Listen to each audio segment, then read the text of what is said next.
Welcome back to Preserving the Fleet here at Battleship Cove. Again, we're going to keep on giving you more information about our 3D printing lab because this is so very important that we want you to know what's going on. So we're in the print lab now. As you can see, Paul's got some more information for you here. It's all you, brother. Alrighty. Today, basically, we're just going to focus on another project that we're building on the ship, which are our intercom boxes. We have a fairly unique style to this ship. These are the teletalk boxes, which a lot of the other battleships use a different style than these. So our problem being is we don't have a lot of these on board and we're missing a lot of them. So the original ones are fairly significant. They're thick gauge metal and you could reproduce it if you wanted to have all the welding done, but we live in the modern age now, so we'll 3D print one. So we basically had the idea to start making them, and we hand drew the model in CAD, so you can kind of go around it. We did it in 3 parts, so basically the top of the box, the bottom of the box, and the box itself, because we're actually going to use these, so we reproduce the box exactly. We're going to put the electronics back into them so they'll function, so we still need the airflow and everything to actually work, because there'll be vacuum tubes in there. And then we put the model into our print software, and because it's a large part, it takes a while, so after a couple days you get this guy, which again is in 3 parts. That's the top of the box, the actual box itself, and the bottom of the box. So we'll glue all that together, and then we also printed the faceplate off the original. So when that's literally on the box and you put this guy next to it, once it has a coat of paint on it and it's mounted on the bulkhead, you tell me which one's the original and which one's not. So it's a way that we're going to be able to actually put these back in place, put electronics in them, and actually restore part of the intercom system between the radio rooms, the bridge levels. The Admiral Bridge and the main bridge had these intercoms between them. They could communicate to other parts on the ship as well. So it basically restores that system in a way that we could never do it before. 10 years ago, this wasn't possible. So, as well as if it's damaged or anything, we can self-repair and be right there on it instead of having to scavenge, hunt, and go, oh my God. But as a better example, we'll go down to the ship and actually show you what these look like when they're actually in place, and then kind of put one of these and show you where it was going to go, because we have a few areas of the ship that are already ready to receive them. So once we start producing them, we'll actually get them in place. This one's just a test one. That's why it's just standard plastic. The ones we're going to put in place, we're actually going to print in carbon fiber reinforced PVC. So they'll be extremely resilient to temperature changes, impact, because these electronics are not light.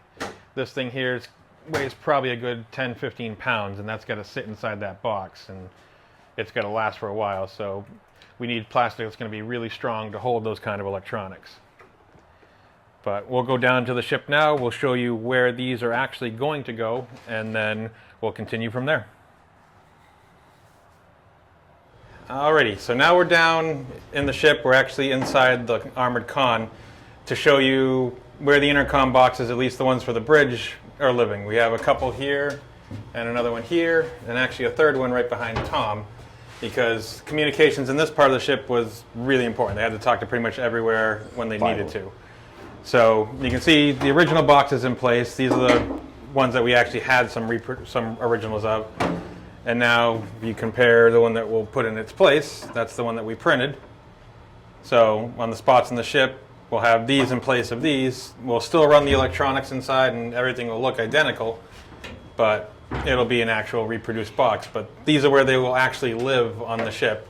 Places like this. Some of the radio rooms, we're missing them. We're missing some in the plot rooms. We're missing some in CIC.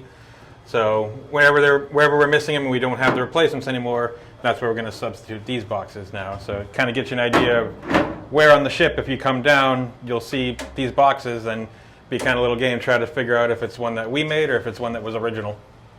Right. And these boxes are nicknamed by Navy personnel as bitch boxes, because you're usually getting bitched out by officers to command and do. So that was the common nickname that was actually given to these interior communication systems. So doesn't sound right, but pretty much It's in its own respect is right.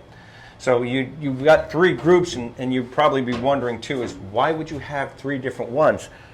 Basically, you have one for, say, weapon systems, engineering, or this one probably is the engineering, and this one would be the communications, radio, signalmen, signal lights. So you would have different groups, because you couldn't have them all together. You had to have them grouped.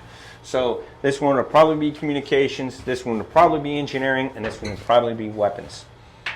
So that'd be command and control of weapons, command and control of engineering spaces, command and control of communications. Just the mere fact that behind us is the communications shack. So they would have ports, be able to, like this one here for passing information or something, and you would be actually relaying at communications, engineering controls. Everything when these ships are designed and built is done as a quick, effective, short-term cure for a problem. So just thought I'd throw that one in there. That way they understand why there are so many communication boxes that we have to do, because the grouping is critical to ship's operation. And you'll mostly only see this many in spaces like this, which is basically the hub of the communications, because the con needs to talk to everywhere on the ship, but Radio 3 doesn't need to talk to everywhere on the ship, so that's why they only have one or two, because they're mostly talking to the other radio rooms. They're not talking to the bridge, they're not talking to damage control, they don't need to tie into those systems. They have the sound-powered phones if they need to do that in certain areas, but for the most part, anywhere where there's a lot of activity, you're going to have the most communication. All right, we're in flag plot right now. This is where one of the major communication points would be needed for the communication boxes that we're producing.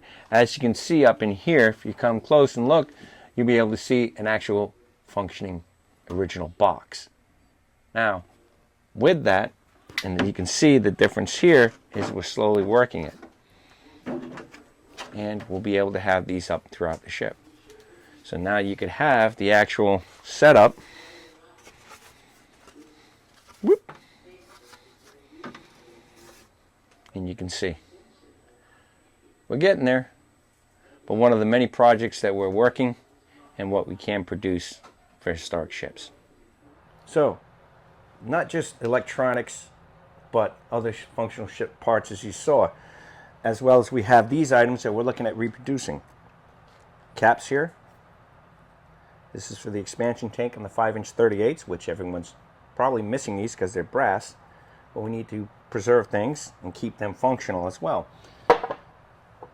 Tompkins. Power outlet caps.